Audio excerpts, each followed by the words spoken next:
अच्छा ये सॉरी, आप भाभी के डर से बात नहीं कर रहे? नहीं नहीं, भाभी से तो ऐसी बात नहीं है। अच्छा जी डरते नहीं है आप?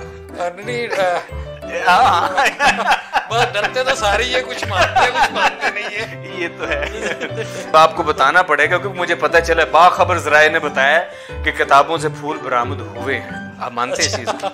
वो फिर मैंने अपनी बेगम को दिए होंगे। मैंने शादी के बाद पहला प्यार मुझे अपनी बेगम से हुआ। अच्छा ठीक है। कौन सी शरारत थी जो आपने बचपन में की और आप 55 में भी आपको याद आएगी? अब वैसे बचपन के हुए नहीं है। नहीं हुआ, मैं तो भी बहुत कम मेरी एज है, तो मैं तो मेरा कोई गाना उसका याद है? कोई गाने मुझे नहीं पता।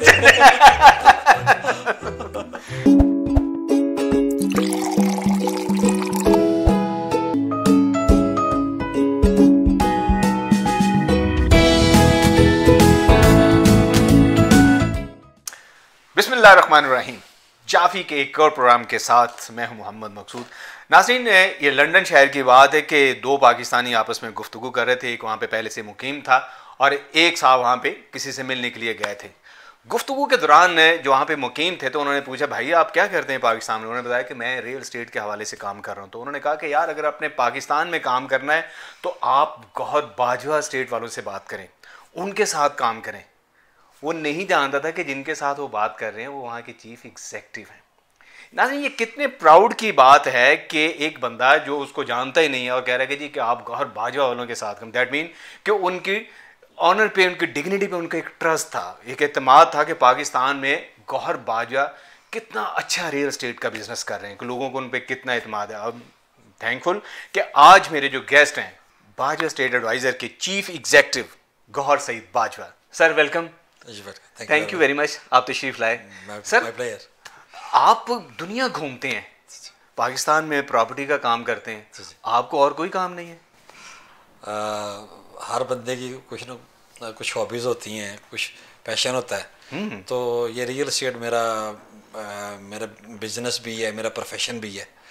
और मैं कोशिश करता हूँ कि अपने प्रोफेशन के साथ इंसाफ करूँ। Great great. इसकी बुनियाद आपने रखी, मीन्स की बुनियादें आपने रखी या आपके पेरेंट्स भी यही काम कर रहे थे? नहीं, मेरे जो फादर थे वो अपना गवर्नमेंट ऑफिसर थे और उन्होंने गोल्डन शेक हैंड लिया और उन्हें जो भी पैसे मिले सारे उन्होंने मुझे दे दिए। और मैं भी निशात टेक्सटाइल में अकाउंट ऑफिसर था। तो 2004 के अंदर मैंने वहाँ से जॉब रिज़ाइन करके तो मैंने ये बाजवा स्टेट एडवाइज़र का सगे बुनियाद रखी। ये सॉरी किस सन की बात है? 2004 की सर। 2004? जी जी, दिसंबर 2004 की बात है। और उसके बाद हमारा यही मोटिव था कि honesty is the best policy, कि दयानतदारी बेहतरीन हिकमत अमली है। तो मेरे फादर ने बस मुझे दो एडवाइजेस की थी कि बेटा एक तो किसी के साथ आपने झूठ नहीं बोलना, और दूसरा आपके पास अगर 50 लाख रुपए है ना तो आपने इसमें से 40 लाख का काम करना है, 10 लाख जो है ना हमेशा रिजर्व में रखने। तो मेरे फादर के जितने भी कोलीग्स थे सब ने जो भी पैसे मिले उन्होंने ला के मुझे दे दिए। मेरे अब्बू की भी माशाल्लाह बहुत अच्छी गुडविल थी। और फिर बाद में मैं इस फील्ड में मुझे मेरे भाइयों ने बहुत सपोर्ट किया, मेरे दोस्तों ने बहुत सपोर्ट किया, मेरे जो निशात में मेरे साथ कोलीग्स थे उन्होंने मुझे बहुत सपोर्ट किया, और आप जैसे दोस्तों ने बहुत सपोर्ट किया। Thank you. बाजी साहब कितने पैसों से काम स्टार्ट किया था? मैंने 50 लाख से किया था। 50 लाख से? ये 2004 की बात है जी, 2004। हम 2020 में इस वक्त। जी जी। कुछ बताएंगे एसेट्स कितने हो गए अब तक? God is very very good to me, Allah का बड़ा शुक्र है। कितनी ब्रांचेस होगी पाकिस्तान में? सर मेरी इस वक्त ना लाहौर के अंदर 16 ब्रांचेस हैं बाजवा स्टेट एडवाइज़र के नाम से। लाहौर के अंदर? जी जी। गुड। लाहौर से बाहर काम नहीं करते आप? लाहौर के बाहर मैंने एक काम किया था एक स्कीम के अंदर ना, सियालकोट के अंदर एयरपोर्ट एवेन्यू हाउसिंग स्कीम के अंदर। तो वहाँ मेरी ब्रांच भी है, लेकिन वो मेरा कुछ इतना अच्छा एक्सपीरियंस नहीं रहा वहाँ पे ना। बंदे की टेंशन डाइवर्ट हो जाती है दो सिटीज़ में ना। तो बेहतर यही है आप एक ही सिटी में काम करें और बिजनेस पे पूरा फोकस करें।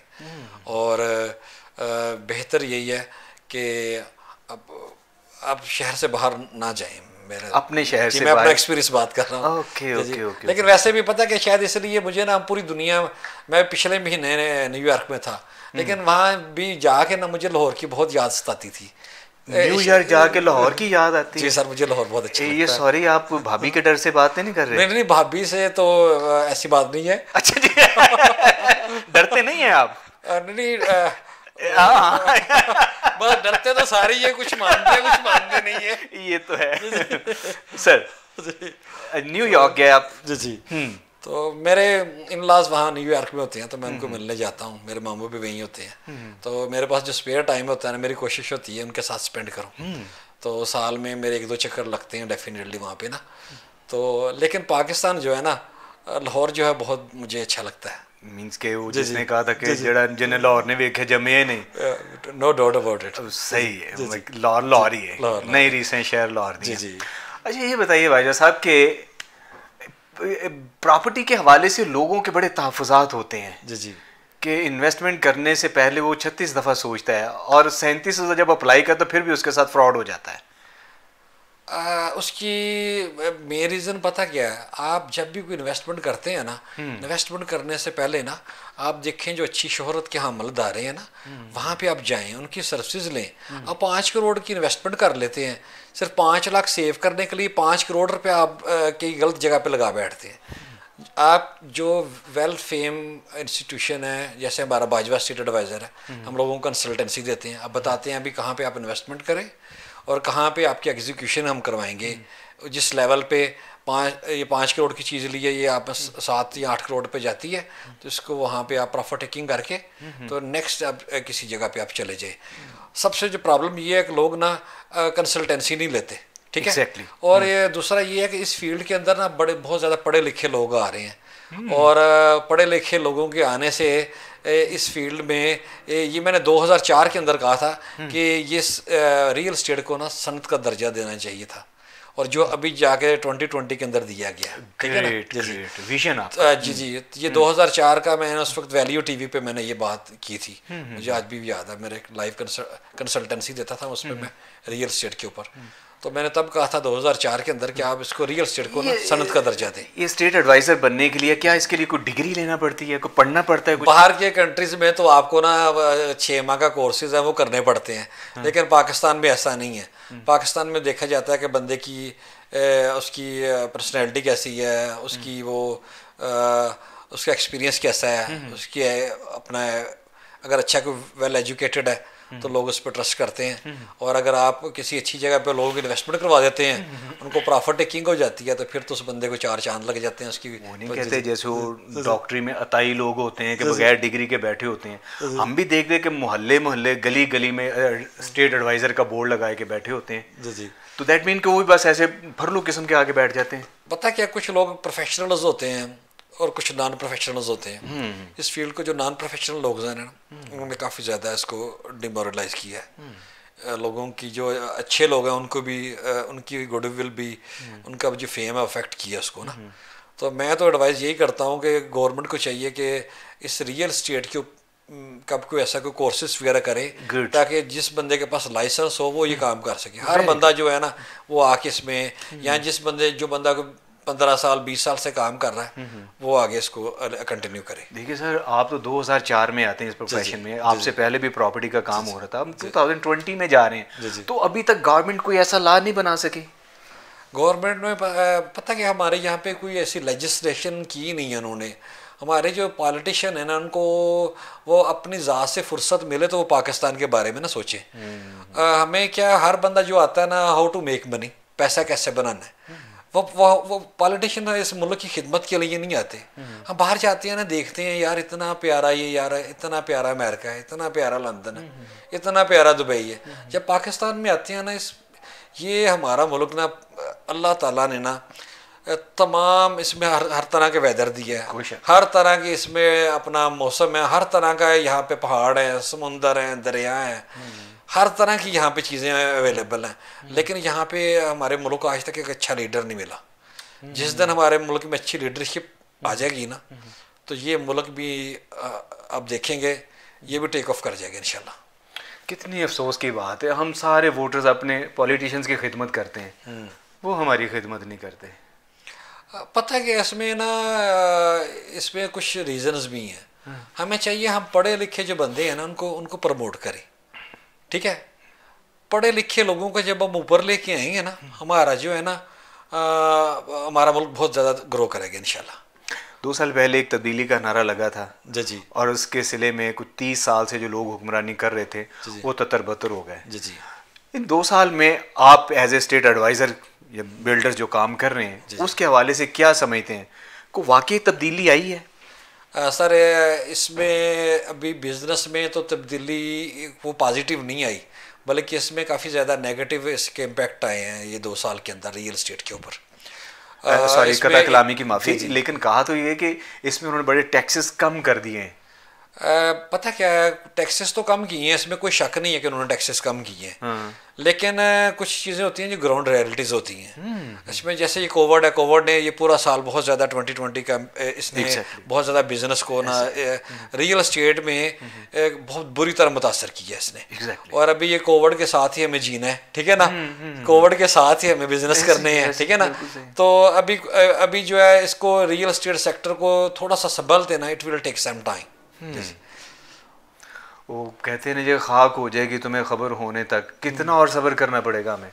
बात पता है क्या है, नए इन्वेस्टर के लिए this is the good time for investment, ठीक है जी। नए इन्वेस्टर के लिए अभी चीज़ें बहुत ज़्यादा डिस्काउंट करके एक जो 1 करोड़ रुपए की चीज़ है वो 40 लाख पे आई हुई है। तो this is the best time for newcomer, ठीक है ना। ओके मींस कि ये वो टाइम नाज़रीन चल रहा है कि जिसके पास कोई पैसे थबंटू पड़े हुए हैं वो ज़मीन परचेज कर ले, ऐसे ही कहना चाह रहे हैं। सेविंग के लिए पहले ज़माने में क्या होता था, लोग क्या करते थे 2004-5 में लोगों के पास पैसे होते थे, वो अपना ना बेटे की शादी के लिए सेविंग्स जो थी ना वो रियल एस्टेट में लगा देते थे कि पेरेंट की इलाज के लिए वो पैसे जो अपनी सेविंग थी वो स्पेंड कर दी रियल एस्टेट में। किसी ने बच्चे की एजुकेशन के लिए पैसे जो रियल एस्टेट में इन्वेस्ट कर दिए, वो क्या था 2-3 साल में वो पैसे डबल हो जाते थे, ठीक है ना जी।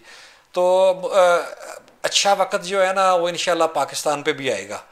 पाकिस्तान में जो यंग जनरेशन है इसको ना मायूस होने की कोई ज़रूरत नहीं है। आप बड़े जी जी, मैं पूरी उम्मीद हूँ, मुझे उम्मीद है कि इंशाल्लाह हमारे मुल्क में बहुत ज़्यादा पोटेंशियल है माशाल्लाह। और मुझे उम्मीद है कि अल्लाह ताला के फजल करम से हम इंशाल्लाह ना हम इस सारे क्राइसिस से निकल आएंगे, ठीक है। उम्मीद से हैं जी जी, इंशाल्लाह होप फॉर द बेस्ट इंशाल्लाह। आप तो मुझे ज़्यादा उम्मीद से लग रहे हैं। देखिए पता क्या, हमेशा बंदे को गुमान अच्छा ही रखना चाहिए। गुड गुड, अच्छा सोचेंगे तो अच्छा ही होगा। Do good and have good. Right right. थोड़ा पीछे चलते हैं सर। जी जी, स्कूल लाइफ, कॉलेज लाइफ, कौन सा ज़माना ज़्यादा बेहतर था? ज़्यादा ज़माना तो बचपन का बेहतर होता है, जिसमें बंदा अपने सारी अपने पेरेंट्स के साथ, अपने दोस्तों के साथ, कॉलेज का, स्कूल का, यूनिवर्सिटी का टाइम वो काफ़ी अच्छा था। आप क्या समझते हैं ऐसी कौन सी शरारत थी जो आपने बचपन में की और आप 55 में भी आपको याद आएगी? आप वैसे 55 के हुए नहीं है अभी? नहीं मैं नहीं हुआ, मैं तो भी बहुत कम मेरी एज है, तो मैं तो शुरू से। अच्छा नहीं, आपने नोट नहीं है, मैंने कहा 55 में भी याद आएगा, मैंने ये नहीं कहा कि याद आ रहा है। जी मैं तो शुरू से संजीदा था, शरारतें मैं बहुत कम ही करता था। अच्छा। और आज भी अभी तक मैं अल्हम्दुलिल्लाह संजीदा ही हूँ। बल्कि मेरे जो दोस्त हैं, मेरे जो अपना कोलीग्स हैं, वो मुझे एक रोल मॉडल की तरह देखते हैं कि भाई साहब इतने संजीदा है। हाँ। तो हम 7 भाई हैं, I am Elder one of them. तो सारे के सारे इसी फील्ड में हैं। सबसे छोटा जो है वो ही इज़ अपना डॉक्टर। तो मैं तो शुरू से संजीदा ही हूँ। मेरा बेटा भी मुझे अपना एक रोल मॉडल देखता है, पापा मेरे रोल मॉडल है। मैंने ना शुरू से ही संजीदगी का ही अपना वो था। कॉलेज में भी संजीदा रहे? बिल्कुल ऐसा ही। और वो जो होता है किताबों में फूल रखना, वो क्या करते थे आप? नहीं ऐसी तो ऐसा नहीं, अब आपको बताना पड़ेगा क्योंकि मुझे पता चला, बाखबर ज़राए ने बताया कि किताबों से फूल बरामद हुए हैं। आप मानते हैं इस चीज़ को? वो फिर मैंने अपनी बेगम को दिए होंगे। मैं शादी के बाद पहला प्यार मुझे अपनी बेगम से हुआ। अच्छा ठीक है। अच्छा, प्यार शादी के बाद हुआ? बाद हुआ। यू मीन कि आपने अरेंज मैरिज की थी? मेरे पेरेंट्स ने शादी मेरे लिए लड़की देखी थी, तो मुझे शादी के बाद ही अपना उनसे प्यार हुआ। वो पहला और आखिरी था शायद। इतना अरसा बगैर प्यार के आपने गुजार दिया? फौरन बात तो हो गया था। अभी मेरी शादी को भी तो 18 साल हो गए। मेरा बेटा 16 साल का है। माशाल्लाह माशाल्लाह। फर्स्ट ईयर का स्टूडेंट है। रूट्स अपना कॉलेज में पढ़ता है वो। आप जैसे ट्रैवल करते हैं, न्यूयॉर्क जाते हैं, जी, हांगकांग भी जाते होंगे, जाते तो हैं काफ़ी जगह पे। तो भाभी कोई आप पे कोई चेक एंड बैलेंस रखती हैं? नहीं, ऐसा नहीं, मैं मोस्टली उनको साथ ही लेके जाता हूँ। नहीं? मोस्टली बच्चों को, मेरे इन लॉज वहीं होते हैं, मेरी मिसेज, मेरा बेटा, मेरी बेटी नवाल, और मेरे साथ ही होते हैं। हम लास्ट पिछले 3 सालों में हम ना हर वेकेशन, अपना समर वेकेशन पे वो मेरे साथ ही मई जून में जाते हैं, फिर 1-2 माह रह के हम वापस आ जाते हैं। तो सर फिर बाहर जाने का फ़ायदा क्या? आप पता क्या, मैं ना मॉर्निंग में ना मैं अपने बेटे के साथ जाता था वॉक पे, फिर दोपहर में मैं अपनी बेटी के साथ जाता था, कि मेरा ख्याल है फैमिली के साथ मैं तो ज़्यादा एंजॉय करता हूँ। ग्रेट जी, ग्रेट, जी, जी, खालिस एंजॉय होता जी, है। जी, बिल्कुल। उसमें ये कोई डर नहीं होता कि पकड़े जाएंगे। नहीं नहीं, ऐसी कोई बात थी नहीं। मेरा तो बिल्कुल, मैंने तो बड़ी साफ सुथरी लाइफ गुजारी है ज़िंदगी में, अपने नाक के ऊपर मक्खी तक नहीं बैठनी थी, इतनी अच्छी लाइफ गुजारी है अल्हम्दुलिल्लाह। तो यही है कि मैंने बताया ना, पहला और आखिरी प्यार मेरी तो बेगम ही है मेरी। जी जी, बात आ रहा है सर। जी जी। ड्रामा, फिल्म, इसकी तरफ कोई देखने का शौक? फारग वक्त में जो है वो देखते हैं, टाइम जारी बात है। फारग वक्त में क्या होता है, टीवी और बीवी। कोविड के दिनों में हम थे वो, एक था वो ड्रामा लगता था पुराना ना, मनो सलवा, तो उसकी मैंने सारी ना वो रेशम की और नुमान इजाज की वो सारी एपिसोड देखी, मुझे बड़ा मजा आया, और मिसेज भी साथ थी, तो हमने बड़ा एंजॉय किया कोविड के दिनों में ना। तो ये है कि वो टीवी और बीवी वाली बात। फेवरेट एक्टर आपका? मेरा जो फेवरेट एक्टर है ना वो Noman Ijaz, he is my favourite actor. That's great. और फेमस कोई फेवरेट एक्ट्रेस? उसमें मैं काफी सारे नाम होंगे मेरा ख्याल है। नहीं नहीं, अच्छा जी। उसमें मुझे जो है ना वो Reema, she is good at it. Reema, she is Pakistan की, she always looking adorable. No doubt about it. Noman Ijaz के सारे ड्रामे देखे हैं? नहीं, ज्यादा नहीं, मैंने तो सिर्फ एक ही देखा है। सिंगर्स की बात करते हैं। सिंगर कौन सी पसंद है? सिंगर्स में इसमें जो पाकिस्तानी सिंगर्स की बात करें, पाकिस्तानी की बात करते हैं, जो है ना हमेरा गुड, कोई गाना उसका याद है कोई? नहीं, गाने मुझे नहीं पता।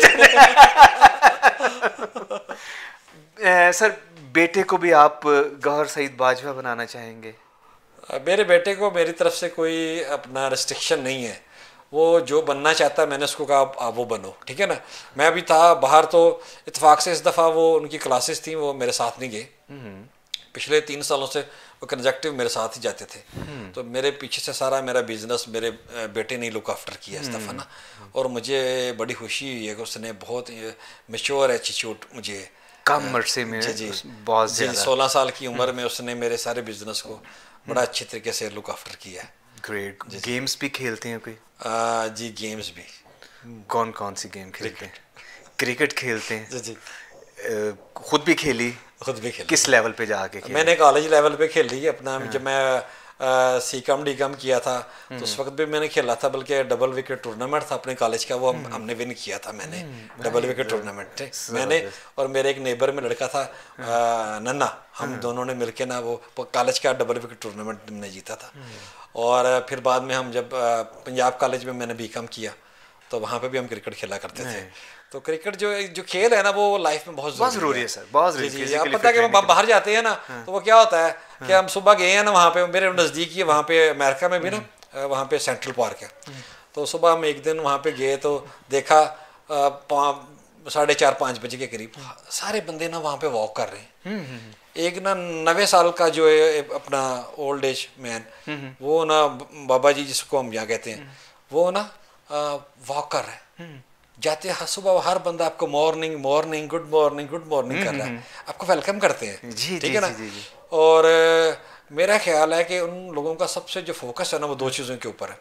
एक तो ये है कि उनका हेल्थ के ऊपर वो कंप्रोमाइज़ नहीं करते, ठीक है, हेल्थ के ऊपर नो कंप्रोमाइज़ ऑन हेल्थ, ठीक है ना। और जो दूसरा है ना वो अपना सारे लोग ना सच बोलते हैं। वाह, मुझे ये चीज़ उनकी बहुत अच्छी लगी है कि वहाँ पे आप जिससे भी बिजनेस करते हैं ना वो आपको कोई भी चीज़ है ना उसके पहले डीमेरिट्स बताते हैं, ये आप चीज़ ले रहे हैं इसमें ये खामी है, इसमें ये खामी है, ये खामी है। ये चीज़ें अगर हम पाकिस्तान में भी अडॉप्ट कर लें ना तो मेरा ख्याल है कि हम बहुत जल्दी तरक्की कर जाएंगे। भाई साहब, बीइंग ए मुस्लिम, ये सारी क्वालिटीज़ तो हमारे अंदर होनी चाहिए ना। जी जी। क्योंकि हमें जो कुरान और सुन्नत कहते हैं उसके मुताबिक तो हमें झूठ भी नहीं बोलना। जी जी। हमें तो दूसरे इंसान की इंसानियत का भी ख्याल करना है। जी जी। लेकिन हम इन सारी चीज़ों से हटके सिर्फ ज़ाती मुफाद की खातिर ही काम कर रहे हैं। ये चीज़ कैसे ख़त्म हो सकती है हमारे अंदर? हमारे हमारे नबी करीम हज़रत मोहम्मद सल्लल्लाहु अलैहि वसल्लम ने फरमाया था कि जो है सबसे जो झूठ बोलने वाला और किसी को धोखा देने वाला, वो इनको लाइक नहीं किया था। ठीक है। तो मेरा ख्याल है कि अगर हम ये सिर्फ दो चीज़ों पे हम कंट्रोल कर लें ना, एक तो हम झूठ ना बोलें और दूसरा हम किसी को धोखा ना दें, तो हम जो है ना वो बहुत ज़्यादा तरक्की कर सकते हैं। ठीक है ना। और पाकिस्तान में ना बहुत पोटेंशियल है, यकीन कीजिए पाकिस्तान बहुत खूबसूरत है। जितने अच्छे आपके ख्याल आ देकर आपको एक दिन के लिए वज़ीर आज़म बना दें जी जी, तो क्या आप दूसरे दिन कुर्सी छोड़ देंगे? नहीं, अगर मुझे एक दिन के लिए वज़ीर आज़म बना दिया जाए ना तो मैं सबसे पहले ना मैं I love Pakistan, I love too much Pakistan, I am more than soldier of Pakistan. माशाल्लाह, मुझे पाकिस्तान से मैं इतना प्यार करता हूँ। तो मैं सबसे पहले तो ये है कि पाकिस्तान के अंदर ना मैं कोशिश करूँगा कि ज़्यादा से ज़्यादा ना पाकिस्तान में एयर बेसिस बनाई जाए। ठीक है। कम से कम आते एक दिन के लिए भी अगर मुझे बनाया जाए ना तो मैं एक दिन में कम से कम पाकिस्तान के अंदर ना 20 से 25 नई एयर बेसिस बनाऊँगा। अभी जो नया जो है ना, अभी जो सारी जो वार है ना, अभी ये दो तरह की वार है। एक तो इकानमी वार है और दूसरी वार जो है वो है आपकी एयर वार। ठीक है। फ़ज़ाइया की जिस तरह हमें कितना प्राउड फील होता है कि हमने 27 फरवरी को दो उनके जो प्लेन है वो हमने गिरा दिए। I feel proud being a Pakistani. I have no compromise on Pakistani integrity, Pakistan के सॉवरेनिटी के ऊपर we have no compromise on it. अच्छा सर, एक चीज़ मैं नोट करता हूँ कि ओवरऑल हम पाकिस्तानियों को यही हाल है कि हम यहाँ पे बैठ के बात करेंगे, यहाँ से शुरू करेंगे कि नवाज शरीफ ने ये कर दिया, इमरान खान ने ये कर दिया। जी। हम ये नहीं देखते कि एक इकाई के तौर, एक माशरे की इकाई के तौर पे हम खुद क्या कर रहे हैं। जी जी। मैं ये समझता हूँ कि जो भी बिगाड़ आता है या अच्छाई आती है वो बिगनिंग एक इकाई से शुरू होती है। घर का माहौल अच्छा होता है, मोहल्ले का अच्छा हो जाता है, फिर शहर का अच्छा हो जाता है, सूबे का अच्छा, देन पाकिस्तान का अच्छा हो जाता है। हमारे कॉलोफिल में तजाद बहुत होता है। ये चीज़ हमें कौन रियलाइज़ कराएगा कि भाई दूसरे के मतलब बात करने से पहले अपने आप को ठीक करना है। आपने बोला ना कि आपको एक दिन में अगर प्राइम मिनिस्टर बना दिया जाए तो आप क्या करेंगे। तो एक दिन में अगर आप मुझे प्राइम मिनिस्टर बना दिए जाए तो मैं कम से कम ना 500 यूनिवर्सिटियाँ नहीं बना दूंगा। हमारा फोकस दो चीज़ों पे होना चाहिए, एजुकेशन के ऊपर और हेल्थ के ऊपर। जब आप दो चीज़ें यहाँ देखें ना, हमारे क्या हम लोगों ने तरक्की क्यों नहीं की मुसलमानों ने। जहाँ पे जब ऑक्सफोर्ड और बन रही थी ना दूसरी यूनिवर्सिटीज़, ठीक है ना, कैम्ब्रिज बन रही थी, हम ताजमहल बना रहे थे। ठीक है ना। हम लोगों का जो है ना हमने अपनी line of action sort out नहीं की। अच्छा, हमें करना गया है भाई साहब, एक चीज़ है, ताजमहल को भी आप देख रहे हो, एक शाहकार है। जी जी। मीन्स कि उसके अंदर जो आर्ट काम हुआ है ये काम आदमी नहीं कर सकता। तो मेरा ख्याल हम ये कह सकते हैं कि यार वो जो एक हमने अपना फन है हमने एक गलत जगह पे इन्वेस्ट कर दिया। हमें चाहिए था हम फोकस अपनी एजुकेशन पे रखते। देखिए ना, हम हमारे जो है ना हमारे साइंटिस्ट होते, ठीक है, हमारे इंजीनियर्स होते, ठीक है ना। हम क्यों बाहर से चीज़ें लेते हैं, हम खुद क्यों नहीं बनाते। क्या कमी है हमें। हम पढ़े लिखे नहीं है, हम एजुकेटेड नहीं है, हम खूबसूरत नहीं है। हमारे पाकिस्तान में क्या कमी है, लेकिन लैक ऑफ लीडरशिप है। मैं आपकी बात को आगे बढ़ा था। मेरे एक दोस्त हैं कि वो सॉक्स जुराब का कारोबार करते थे। एक दिन मुझे मिले, उन्होंने बड़े एक अप लेवल पे ले गए, तो सारा छोड़ छाड़ के बैठ गए। मैंने कहा क्या हुआ यार, छोड़ के? कह रहा यार कि जो जुराब मैं इधर शालमी आके 150 रुपए की दर्जन देता हूँ, मेरे से अच्छी जुराब मुझे 60 रुपए की दे रहा है कि चाइना से आई हुई है। तो कहीं ऐसा तो नहीं है कि हम सस्ता लेने के चक्कर में अपना जो मैन्युफैक्चरर है उसको हम किल कर रहे हैं? ऐसी बात नहीं है। बात पता क्या होती है, आप अपनी जो है क्वालिटी को इतना बेहतर करें कि आप वो सॉक्स 500 के भी बेचे ना तो वो आपकी बिके। हमें पता क्या, हमें बिजनेस नहीं, सॉरी बॉस, मैं आपकी बात से इख्तिलाफ इस तरह करूंगा कि वो उनको चाइनीज फैसिलिटेट इतने हुए हैं कि उनको वो कम मार की चीज़ में प्रॉफिट मिल जाता है। हम वो अफोर्ड नहीं कर पाते। इसकी रीजन ये है ना, हमारे लीडरशिप अच्छी नहीं है। इंडिया जो है उसने मेरा ख्याल है कि अरसा तक पाबंदी रखी थी कि बाहर से कोई चीज नहीं ले रहा था, उसके घर में बहुत सारी चीज, इवन को कार भी अपनी बनाने तक आ गए थे। बात पता क्या, देखें बांग्लादेश ने, वियतनाम ने, चाइना ने, इन्होंने तरक्की क्यों की? इन्होंने अपने जो थे ना, अपने आपके जो बिजनेसमैन थे, उनको उन्होंने सस्ती बिजली प्रोवाइड की, उन्होंने उनको फैसिलिटीज़ दी, उन्होंने टैक्स रिबेट्स दी उन लोगों को। उन लोगों ने अपनी जो नई पौध उसको ऊपर लेके आए। हम लोगों ने हम आप देखिए ना, मैं अमेरिका जाता हूँ, वहाँ आप नया घर शुरू करते हैं ना, बहुत सारे बंदे आ जाते हैं, अभी आपको क्या फैसिलिटी चाहिए, आपको पानी चाहिए वो पानी लगा के देते हैं, आपको सीवरेज चाहिए सीवरेज लगा के देते हैं, आपको जो जो फैसिलिटीज़ चाहिए वो सारे दायरे आपको all services at your door step. हमारे यहाँ क्या है, हमारे देखते हैं यार इस बंदे को हमने तंग कैसे करना है, इस बंदे से हमने हाउ टू मेक मनी, इस बंदे से हमने पैसे कैसे खींचने। जी, इत्तेफाक होता है, पता चलता है कि सोसाइटी को अप्रूव करवाना एक बहुत बड़ा मसला होता है, बहुत बड़ा मसला है। लेकिन मुझे आगे से काफ़ी ज़्यादा लेजिस्लेशन हुई है, अभी वन विंडो वहाँ बन गई है, लेकिन इसके बावजूद भी अभी फर्दर इसमें ज़रूरत है, अभी भी ज़रूरत है, काम होने चाहिए। अभी भी जो है ना होना ये चाहिए कि आपको जो सर्विसेज है ना विद इन आवर्स मिले। ठीक है जी, आप भाई आप जी 15 दिन बाद आए, वाई आई वेट 15 डेज। आपने कभी इलेक्शन लड़ा कोई अपनी यूनियन का?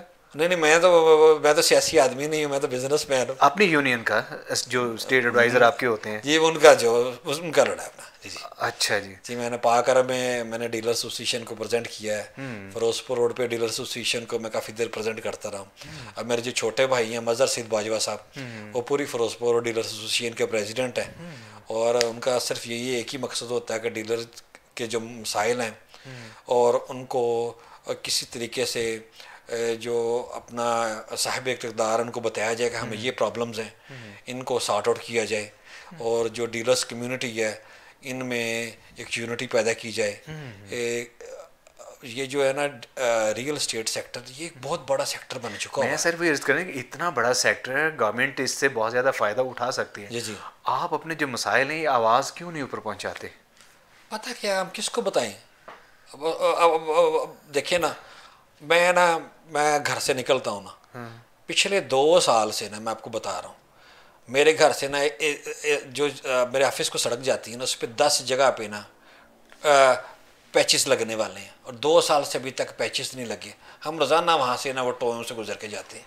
यहाँ पे किसी बंदे को अपनी जिम्मेदारी का एहसास नहीं है। ठीक है ना, एहसास कैसे पैदा होगा? एहसास पैदा होगा, हम हर बंदा ना अपने आप को खुद ठीक करे। जब इंडिविजुअली हम अपने आप को ठीक करेंगे ना, तो आप देखेंगे ये पूरी नेशन ठीक हो जाएगी। और दूसरा, यहाँ मेरे को ऐसा लीडर मिल जाए जो डेड ऑनेस्ट हो, जो इस पूरे मुल्क को ना एक दफ़ा ना ठीक कर दे। आप क्या समझ जो मौजूदा हुक्मरान है हमारे, उनमें ये एबिलिटी नहीं है?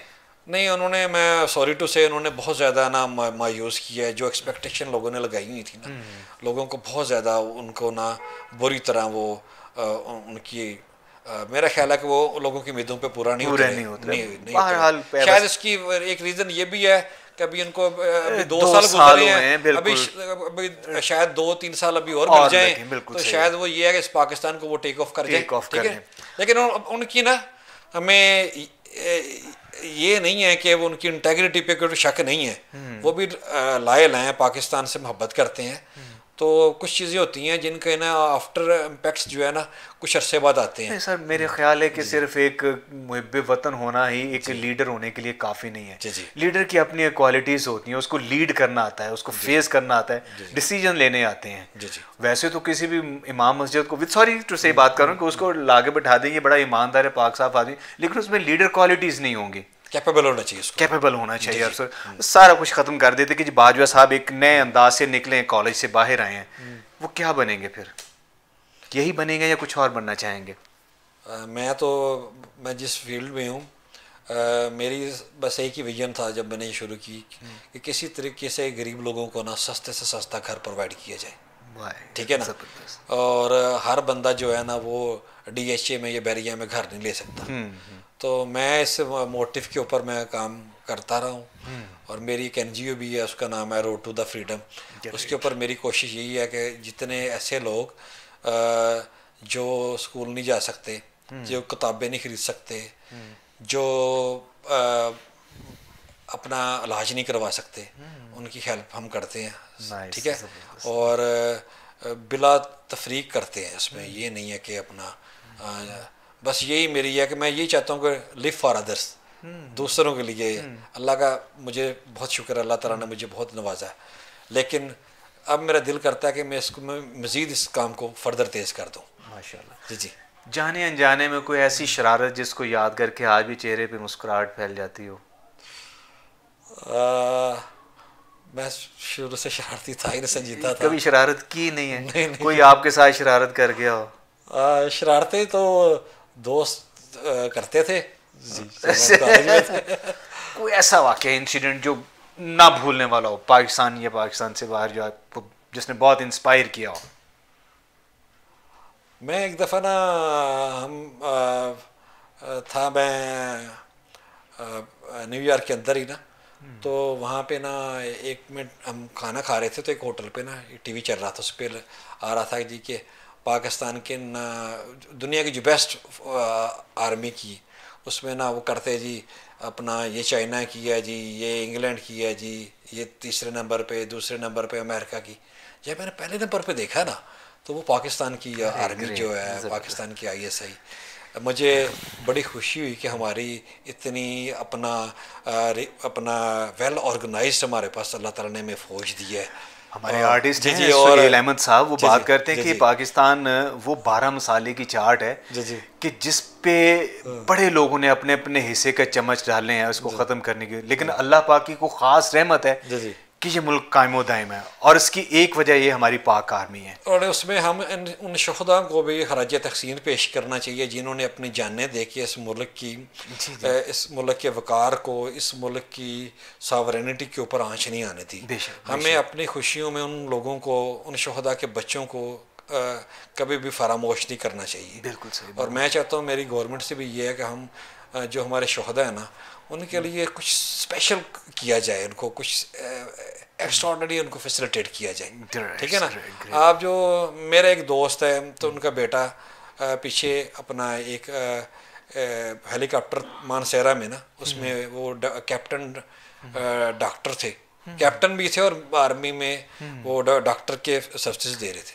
तो उनका बेटा जो है ना, वो उसमें वो शहीद हो गया। तो मैं उनकी जब फीलिंग्स देखता हूँ ना, तो मुझे बहुत ज़्यादा लेकिन ये है कि गवर्नमेंट को चाहिए जो हमारे शोहदा है ना, उनको ज़्यादा से ज़्यादा कंपनसेट किया जाए प्लीज़। उनके लिए कुछ स्पेशल ऐसा कोई फंड्स बनाया जाए ताकि उनके बच्चों को कोई प्रॉब्लम ना हो, उनकी जो मिसेज हैं, उनकी जो फैमिलीज़ है, वो उनकी फैमिली डिस्टर्ब ना हो प्लीज़। वाह, ज़बरदस्त भाई साहब। होता है ना, सम टाइम इंसान भी एक ऐसी उस्ताद आन पड़ती है कि उसको बहरहाल कुछ करना ही पड़ता है। सपोज़ कि हमें लगे कि हमें नुमान इजाज़ ड्रामे के लिए दस्तयाब नहीं है, तो हम कहते हैं आप हमारे नुमान इजाज़ हैं, तो उनकी तरह कोई डायलॉग तो बोल के दिखाएं, हमें नज़र आए कि ये नुमान इजाज़ बोल रहा है, because he is your favourite actor. लेकिन यू कांट डू। लेकिन अगर नुमान साहब को कहें कि आप स्टेट बिल्डर्स बन जाए, तो वो बन जाएंगे। Because he is actor. He is the actor. Sir, कोई ऐसी कोई बात, कोई पैगाम अपने स्टेट एडवाइज़र दोस्तों को देना चाहें जो? मैं तो अपने दोस्तों को यही कहूँगा कि इंशाल्लाह आप देखेंगे बिज़नेस बहुत बेहतर हो जाएगा। जो कुछ दोस्त मायूस हो रहे हैं वो मायूस ना हो, ठीक है ना। और इंशाल्लाह टेक ए फ्रेश स्टार्ट, ठीक है। हर दिन ना एक नई सुबह होती है, नए लोग होते हैं, नई विशेस होती हैं। आप कभी भी मायूस नहीं होना, आपने कोशिश करते रहना है। जॉइंट एडवेंचर हो जाए कि गवर्नमेंट ऐसा क्या करे कि आप लोग उनके साथ साथ चलें और ये सनत भी परवान चढ़े। गवर्नमेंट को चाहिए कि इसमें जो अच्छे लेवल पे काम कर रहे हैं ना लोगों को, उनको इंसेंटिव दे। इस सारी फील्ड को ना एक ना कैलकुलेटेड डाटे में लेके आए सारे लोगों को। इन सब, अगर फिरोजपुर रोड पे 16,000 डीलर है, DHA में 10,000 डीलर है, इन सब डीलर्स का एक डाटा कलेक्ट करें, इन डीलर को जब इन लोगों को फैसिलिटेट करें, ये डीलर्स भी सारे टैक्स नेट में लेके आए, और पहले शुरू में आते साथ एकदम नहीं, माइनर से 1% 2% टैक्स रखे। टैक्स नेट में जब आप इतने लोगों को लेके आएंगे ना, वो आस्ता आस्ता आपको बहुत ज़्यादा रेवेन्यू भी देंगे आपको, ठीक है। लेकिन ना ज्यादती ना करें गवर्नमेंट इन लोगों के साथ, इन लोगों को आस्ता आस्ता 1% करें, फिर 2 साल बाद फिर 2% कर दें, फिर उससे 2 साल बाद, इस तरह आस्ता आस्ता ना, slow and steady win the race, ठीक है ना। एक्सीलेंट। नाज़रीन, कोई भी शोबा अपने अंदर एक बहुत ज़्यादा ज़खामत रखता है, लेकिन उसको करने वाला उसको बहुत अच्छा बनाता है या अच्छा बनाता है या अच्छा नहीं बनाता। गौहर बाजवा साहब जैसे दो जिन्होंने स्टेट एडवाइज़र में रह के जिस तरह के आपने इनके ख्यालात देखे सुने हैं, तो मैं चाहूँगा कि किसी भी शोबे से आपका ताल्लुक़ हो, आप जो भी करते हो, लेकिन आपके अंदर जो एक पाकिस्तानियत झलकती है ना, वो ऐसे झलकनी चाहिए जैसे बाजवा साहब के अंदर झलकती है। आपका बहुत शुक्रिया sir, thank you very much. इजाज़त चाहेंगे, अस्सलाम वालेकुम। Thank you very much.